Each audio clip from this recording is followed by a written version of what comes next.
¿Qué tal, Betters? Patrick aquí con Betted. Hoy estamos hablando de esto. Y levanto la cabeza justo a tiempo para ver esto. Quiero decir, odio decirlo, pero era un objeto clásico con forma de disco volador. No creo que estuviera físicamente en llamas. Era casi como si este resplandor, casi como de magma, estuviera envuelto alrededor de la parte delantera.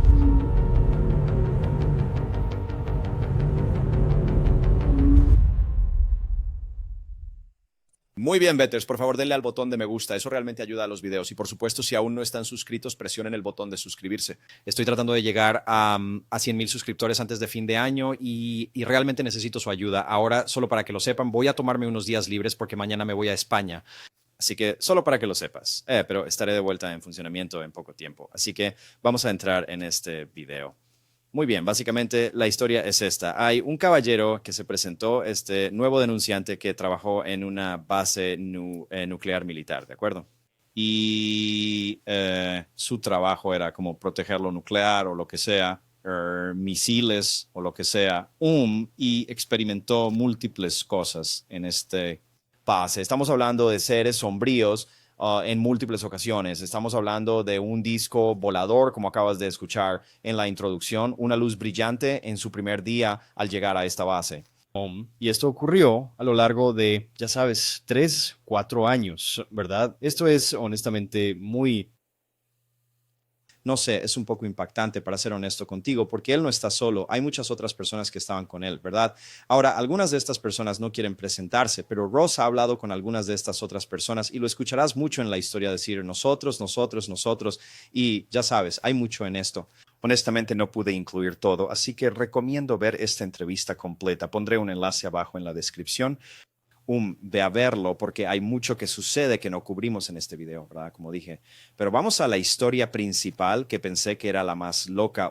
Este disco volador, ya sabes, estrellándose en esta base militar o supuestamente estrellándose. Espera a escuchar el resto de la historia. Ahora, aprendamos un poco más sobre este caballero. Y es un placer para mí dar la bienvenida hoy a un caballero llamado Yeshua Shelton, quien fue encargado durante su servicio militar de proporcionar seguridad en el Área 2 a principios de la década de 2000. Ahora, hemos hablado antes en Reality Check sobre el evidente nexo entre los UAPs, fenómenos paranormales, y armas e instalaciones nucleares. Y lo que Yeshua va a revelar hoy es bastante extraordinario. Es una historia que nunca se ha contado antes. Él también estuvo presente en el Área 2 durante una alarmante serie de eventos paranormales de UAP allí. Muy bien, ahora que hemos aprendido un poco más sobre él, dejemos que nos cuente esta increíble historia del disco volador estrellándose en esta base militar nuclear. Ahora digo estrellándose porque es a lo que él alude, pero espera a escuchar el final de la historia. Y tengo que admitir, el comienzo de este clip es igualmente impactante. Lo explicaré después. Sigamos adelante, hubo otro incidente donde una gran nave en forma de disco se estrelló después de sobrevolar silenciosamente el complejo de almacenamiento. Cuéntame esa historia. Entonces, este es un poco perturbador para mí porque de alguna manera me olvidé completamente de este incidente y no sé cómo pude haberlo olvidado porque fue estaba justo sobre mi cabeza. Y cuando hablamos, me pusiste o te pusiste en contacto con Robert Hastings, con quien había hablado originalmente, poco después de que me separé. Así que no puedo explicar cómo pude haber olvidado esto, pero tan pronto como me mostraste lo que le había contado al señor Hastings, recordé el incidente. Yo estaba en el equipo de alerta contra incendios que estaba estacionado en el centro alternativo de control de seguridad y estábamos afuera. Algunos de los chicos fumaban, así que estábamos afuera con ellos bromeando y simplemente pasando el rato. Una de las otras patrullas estaba allí, así que había un total de 6 personas afuera. Y recuerdo que el tipo al que estoy mirando, estamos hablando, bromeando sobre algo, y él como que mira por encima de mi cabeza y sus ojos se abren de par en par. La caverna como esfuerzo se gira un poco la cabeza para mirar por encima del hombro, y mientras estoy girando la cabeza veo este resplandor rojizo que se acerca en el suelo, y levanto la cabeza justo a tiempo para ver quiero decir, odio decirlo, pero era un objeto clásico en forma de disco volador. No creo que estuviera físicamente en llamas. Era casi como si este resplandor tipo magma estuviera envuelto alrededor de la parte delantera. Y eso era lo que iluminaba el suelo debajo de él. Pero estaba volando tal vez a 200 o 300 pies sobre nuestras cabezas, muy bajo. Y a medida que se acercaba y pasaba sobre nosotros, en realidad apagaba el sonido donde quiera que se movía, como los sonidos naturales de como el edificio justo al lado de nosotros, el desierto, otras patrullas a lo lejos se volvieron muy tenues, casi como cuando metes la cabeza bajo el agua. Y tan pronto como pasó, ¿Y hay algún ruido del objeto? ¿Escuchas algo como una hélice, un jet o una turbina? nada, nada de eso. Un poco de zumbido, pero yo no, como yo no sé si era el objeto creando el zumbido o tal vez su interacción con la atmósfera. Ahora, no andemos con rodeos aquí. Esto es una nave física sólida de algún tipo, de alguna clase, que está violando el espacio aéreo sobre lo que probablemente es una de las instalaciones más sensibles en los Estados Unidos, si no del mundo. Aquí es donde se almacenan armas termonucleares. Describe lo que sucede. Entonces el objeto pasó justo por encima y se podía notar que estaba perdiendo altitud porque bajaba más mientras venía y pasaba sobre nosotros. Tan pronto como nos despejó fue cuando el sonido regresó y podías escuchar todo normal. Inmediatamente nos comunicamos por radio. Para cuando hicimos la primera llamada por radio, el objeto había pasado la línea de la cerca perimetral y parecía ir detrás de esta área que llamábamos los acantilados, que es lo que nos bloqueaba la vista del resto del desierto. Y una vez que bajó detrás de los acantilados, hubo un destello masivo de luz como anaranjada rojiza. Y era tan grande que todos nos preparamos porque honestamente pensamos, lo que sea esto, se acaba de estrellar. Y como es una explosión tan grande, nos va a derribar. Y ¿Qué tan grande era el objeto? estoy un poco dudoso porque de noche y no tienes una buena referencia, estimo que estaba a entre 200 y 300 pies sobre nuestras cabezas. Si esa estimación es correcta, y estoy bastante seguro de que lo es, diría que tenía entre 45 y 50 pies de ancho, así que era un objeto de buen tamaño. No era un dron, era muy grande. He estado junto a aviones militares. Podría haber sido una aeronave de algún tipo, ¿sabes? Tal vez un dirigible o ¿sabes? ¿Hay algún tipo de prototipo conocido o nave que puedas pensar que podría explicar plausiblemente la forma que viste? Así que definitivamente era una aeronave convencional, no es una celas. Era un objeto de forma perfectamente discal. ¿Alguna ventana? ¿Luces?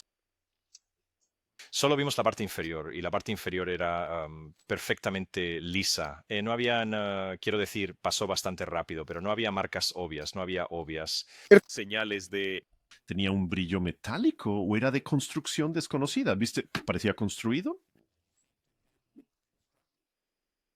Definitivamente parecía que era algo que fue construido y tú, lo que sea que fuera este resplandor rojizo en la parte delantera, consumía aproximadamente una cuarta parte de la nave o el objeto y se reflejaba en la parte inferior. Así que por eso sé que, aunque estaba oscuro, sé que definitivamente tenía un brillo de algún tipo, como que era capaz de reflejar esa luz de este resplandor.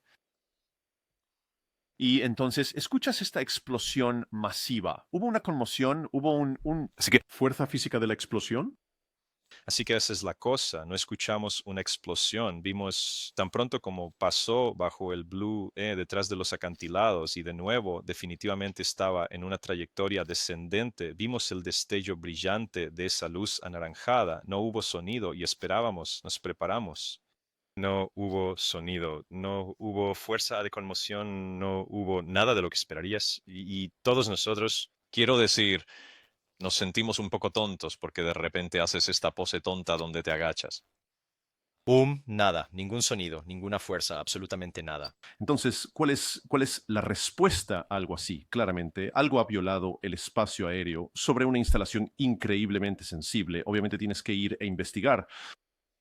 Sí, entonces, sé que del lado del controlador de seguridad central, una de las primeras cosas que habría hecho habría sido contactar con la base principal, contactar la torre de control de tráfico aéreo. Así que sé que habrían hecho eso. No sé los resultados de eso de esa noche, pero en cuanto a nosotros en patrulla, inmediatamente nos movilizamos. Cada vez que hay un incidente de seguridad importante, pero sin una amenaza específica, todos se movilizan, todos están en sus vehículos, completamente equipados, listos para que algo suceda. Las patrullas exteriores, Oscar 1 y Oscar 2, fueron enviadas a los acantilados porque esperábamos que un objeto se hubiera estrellado allí. Esperábamos encontrar personas heridas, algo, así que inmediatamente fueron allí para comenzar a buscar este objeto y no encontraron nada, no había nada allí. Ahora, claro, estábamos limitados en cuanto a lo lejos que podíamos ir desde el perímetro a tal vez 300 a 400 metros. Pero yo simplemente encuentro increíble pensar que no había restos, que no había nada, ninguna señal de este accidente. Muy bien. Entonces, de nuevo, esta es una historia tan loca, ¿verdad? Y es muy como... Él parece tan genuino y contó tantas historias en este video, como expliqué antes, ¿verdad? Múltiples seres sombríos, un orbe, ¿verdad? Todas estas cosas que ocurrieron a lo largo de 3 o 4 años. Quiero decir, ese primer avistamiento de orbe que tuvo, lo cuenta en la entrevista, sucedió el primer día que llegó a la base. Eso es inusual, ¿verdad? Este disco volador, quiero decir, parece que tal vez no toda la base está involucrada, pero hubo patrullas que salieron a investigar esta cosa que nos estrelló. ¿Verdad? Como él lo expresó, no había evidencia de ello, pero también dijo que no podían avanzar más. No había sonido de eso, no sé. Muy inusual, muy interesante. Y él parece muy genuino. Y el hecho de que no estaba solo en todo esto es muy, no sé, es algo interesante su historia, ¿verdad? ¡Pum! Ahora veremos todas las otras historias también. Es como, eso es mucho, ¿verdad? Es como, este tipo ha pasado por mucho, ya sabes. ¡Pum! Así que eso es un poco lo que sea. Pero de nuevo, nunca está solo en todas estas incursiones, excepto por una instancia, donde está un poco solo, pero luego aparecen otras personas también. Así que de nuevo, ¿sabes? Pero la gran señal de alerta que noté, bueno, para mí personalmente fue al principio de la historia, cuando él dice como que no recordaba la historia y fue Ross quien de alguna manera le refrescó la memoria de una entrevista anterior que había hecho para un libro con Robert Hastings, lo que lo puso en marcha, ¿verdad? Como, oh sí, olvidé que le conté esa historia a Robert Hastings sobre el disco volador. Sí, déjame contarte sobre eso, olvidé eso. Ese ovni que pensé que se estrelló en la base. Oh, sí, quiero decir, es como no recuerdas eso, ¿verdad? Pero sabes, para ser justos con él, ni siquiera habríamos sabido que olvidó esa historia si no lo hubiera mencionado. Ahora, otra cosa que me gustaría señalar es que, ya sabes, más adelante en la entrevista se afirma que no testificaría ante el FBI. Pero sabes, escuchas eso mucho, ¿verdad? La gente va a testifican. Está bien, pero la pregunta más importante es, ¿qué pasó después de que testificaste, ¿verdad? ¿Qué acción tomaron a partir de tu testimonio y o evidencia, verdad? Si nada, deberíamos saberlo, ¿verdad? Y deberíamos saber la razón, ¿verdad? Así que nunca es suficiente que no testifiquen. Está bien, ahora bien, se concede que, ya sabes, no van a escuchar a cualquiera. Entonces, hay algo ahí, ¿verdad? Algo que lo metió. Ha tenido tantas experiencias. No sé, sería curioso saber qué pasó. Es como que mucha acción simplemente no ocurre a partir de estos, ya sabes, testificar detrás de escena y demás. Pueden estar interesados o lo que sea, pero sabes, ¿qué pasa realmente? De todos modos, mira, pondré un enlace en la descripción. Ve a ver la entrevista completa, es bastante interesante. De nuevo, tiene tantas experiencias, ahí parece ser un tipo genuino. Hay más personas involucradas, pero de nuevo, como siempre, sería bueno ver alguna evidencia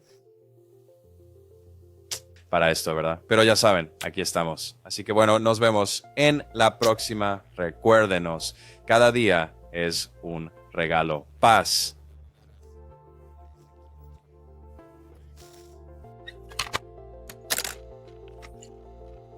Hola Patrick, soy Jason Allen aquí en Toole, Utah, cerca de Dugway. Hay un punto caliente aquí.